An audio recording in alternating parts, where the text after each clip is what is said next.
warahmatullahi wabarakatuh. And honorable lecturers, Mr. Febra Ancarkusuma. Good evening. Thank you for joining today's discussions. Our topic is Pancasila as a study of Indonesian national history. This topic is important because Pancasila is the foundation of Indonesia. It is also a result of a long history, debates, and the struggle of Indonesia people. By studying Pancasila through history, we can understand how it was created and why it is important for Indonesia today. Our agenda will be first, opening, secondly, presentations, and the third is closing. Before we start, I'd like to give a short introduction. Pancasila was formed through many discussions in BPUPKI and PPKI.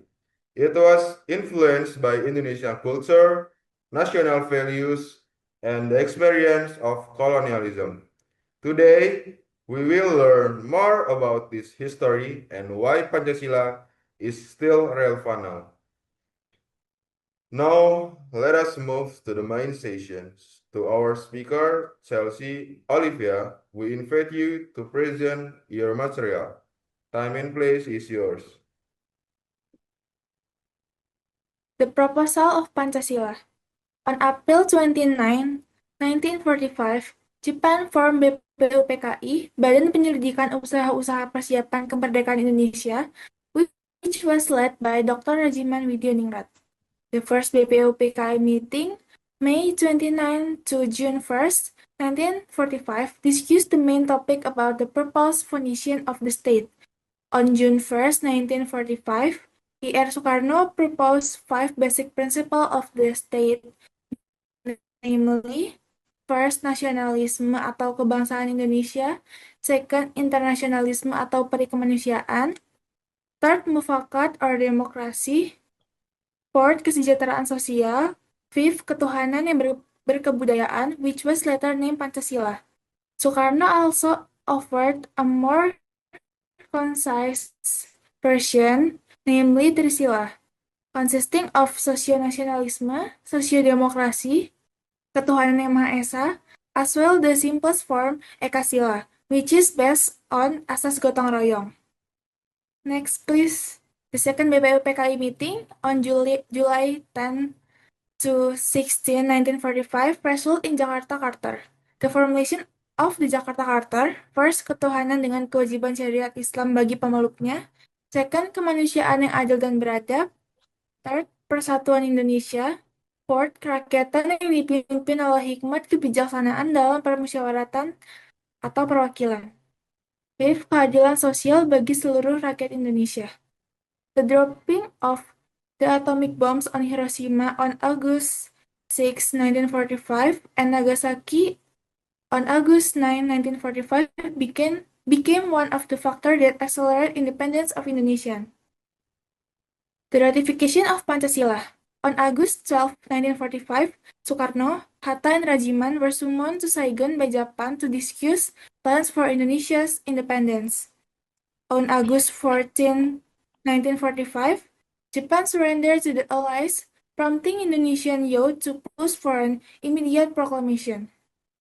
On August 16, 1945, the Rengas Dengklok incident. Soekarno and Hatta were taken by the youth group to urge the proclamation independent as soon as possible. On August 17, 1945, the proclamation of independent Indonesia was read. On August 18, 1945, the PPKI meeting decided to ratify the 1945 Constitution, appointed Soekarno as President and Muhammad Hatta as Vice President, and formed KINIP. The original first principle, ketuhanan dengan kewajiban syariat Islam sebagai pemeluknya, was changed to ketuhanan yang Maha Esa for the sake of unity. Okay, Yes. let's move to our speaker, to Reza. Time and place is yours. Thank you, Sandy. Please, next slide, please. So, we're gonna discuss the dynamics of Pancasila in the nation history. First, we have pre-independence. In the early 20th century, national awareness grew through organizations like Budi Utomo and Sarekat Islam, leading to the Youth Plague. During this era, ideas about the foundation state philosophy began to form. Pancasila emerged as the crystallization of Indonesian noble values developed through debates, experience, and struggles against colonialism. Second, early independence. After the 1955 proclamation, Pancasila was formally established as the state foundation in the preamble of the Constitution. However, Indonesia faced political instability, Dutch military aggression, and internal rebellions like PKI Madiun, DITII. Despite multiple constitutional changes, RES 1959, UUDS 1950, Pancasila remained the recognized foundation. Economically, Indonesia struggled, but the values of mutual cooperation helped maintain unity and resilience. Next, Orde Lama. In 1959 till 1966, Sukarno reinstated the 1955 Constitution in 1959, marking the start of guided democracy. Pancasila was emphasized rhetorically, but its interpretation was influenced by Sukarno's political concept, including Manipulus Dek and Nasakom. Efforts to merge nationalism, religion, and communism conflict with Pancasila core principle. Politically, Pancasila became more of legitimizing tool for the regime than a true guiding philosophy. Tensions between ideologies nearly displaced Pancasila during rising communist influence, but it ultimately remained as the state foundation. Then, next slide, please.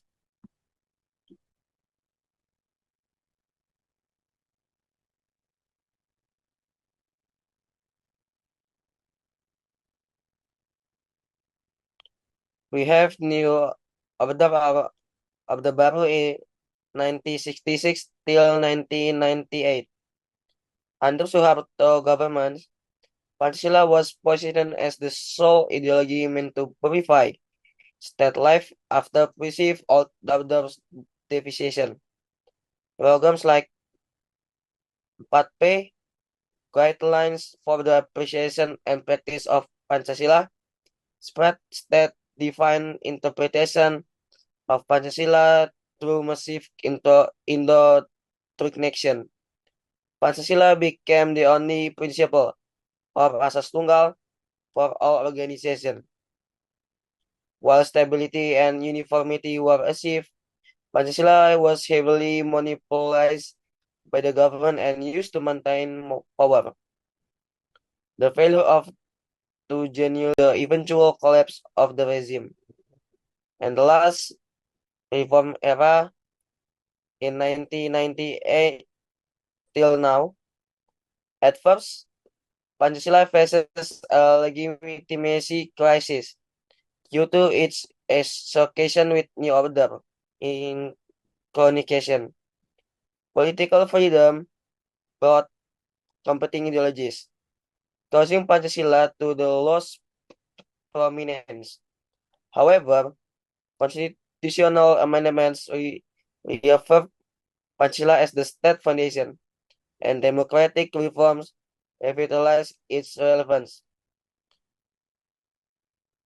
Later governments received Pancasila discourse, with notable developments including establishment of UKP-PIP and its successors BPIP. Official recognized of the 1st of June as the birth of the Pancasila, reinforcement of Pancasila education in school and universities. Presiden Joko Widodo emphasized strengthening Pancasila values as a guiding force in national life. So that's all from me. Thank you. Okay, thanks for the Reza presentations. Let's move to our material. Will be delivered by Alisa Gwen Halim. To Alisa, time and place is yours. Thank you, Sandy. Next slide, please. Okay. The development and implementation of Pancasila values in the economic sector. The pre-independence, the Dutch colonial economy was exploitative. The people suffered and national awareness began to grow with the values of justice, mutual cooperation, and unity. So in the pre-independence era, Indonesia economy was controlled by the Dutch and only benefit the colonizer. Pancasila values in this era are justice, humanity, and unity.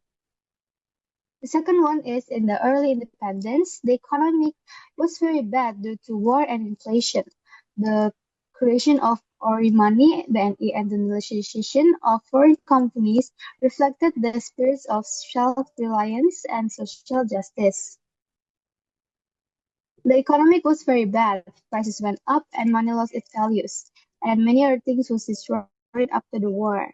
So the government built a free economy. The Pancasila values in this era are democracy and social justice. The third one is the old order. The concept of a guided economy and the nationalization of Dutch companies represent the values of independence, self-reliance, and economic equality, although inflation remained high. So in the old order type, President Sukarno wanted Indonesia to have its own strong economy. The government took over foreign companies and tried to make it stand on its own, also known as berdikari. But due to bad management and politics, the economy stays weak. The Pancasila values is independence and fairness. Next slide, please. The fourth one is the new order. Development through replica, the Green Revolution, and cooperative reflected the types of mutual cooperation, social justice, and unity, although the results were still unequal. So in the new order, President Suharto started a new order to make the economy stable and grow. The government followed Pancasila and made replica plans for development. The Pancasila values are unity and social justice. The last one is the Reformation era. Economic reforms emphasized transparency, democracy, regional autonomy, as well as the empowerment of SMEs and international cooperation. So in the Reformation era, Indonesia fixed the crisis with democracy and fairness. The Pancasila values are democracy, social justice, and teamwork. Thank you. That's all from me. Okay, thanks from Alisa. The next presentation will be delivered by Bambang Rizky. Bambang Rizky, time and place is yours. The historical development of Indonesia, economic system, challenge and problem. Indonesian economic system has evolved through three major periods: independent era, new order, and reformation era. In the independent era, they use economic system etatisme. Etatisme means allow power to the government, which is when the government control most of the economy to make sure everyone's needs are met. Sound fair, but if the government control too much, people lose creativity. And the challenge for independent era is weak economic infrastructure and limited national production, political instability and national security, state domination without efficiency. New Order 1966 to 1998. In the New Order, they use the Pancasila economic system, which is mixed government control, cooperation, and freedom, aiming for fairness and teamwork so everyone grows together. But sometimes it's hard to balance, and too much control can slow things down or cause bureaucracy and corruption. The main challenge in this era is widening social and economic inequality a weak economy, democracy, and centralization of power. The Reformation era, 1998 to now. The Reformation era in Indonesia started after 1998 crisis when people wanted fairer and more transparent economy.